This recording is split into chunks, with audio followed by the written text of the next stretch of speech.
నా జీవితంలో యూట్యూబ్ కోసం వీడియోస్ తీయటమే కానీ వాటిని అప్లోడ్ చేసే యోగం అసలు లేదేమో అనుకున్నానండి. ఎందుకంటే కనుక మాకు గ్రాసరీ షాప్ బిజినెస్ ఉంది కదా, దానివల్ల నేను ఎప్పుడు షాప్లో ఉండడమే సరిపోయేది.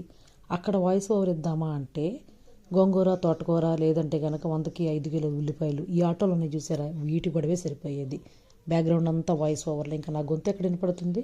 సరే ఇంటికి వచ్చి చేసుకుందామా అనుకుంటే కనుక మధ్యాహ్నం వచ్చిన తర్వాత వంట, నైట్ వచ్చాక మళ్ళీ వంట, వీళ్ళకి పెట్టడం, ఉతకడం, చేయడం ఇవే సరిపోయేవి. ఇంకా సర్లే అని నేను కూడా సైలెంట్ అయిపోయానండి. ఎందుకంటే కనుక నా యూట్యూబ్ జర్నీని ఒక వెరైటీ. నేను యూట్యూబ్ పెట్టిన 2-3 మంత్స్కి మా ఫాదర్ చనిపోయారు. ఆ తర్వాత నాకు కూడా కొంచెం హెల్త్ ఇష్యూస్ వచ్చి గైనిక్ ప్రాబ్లం వల్ల ఆపరేషన్ పడింది.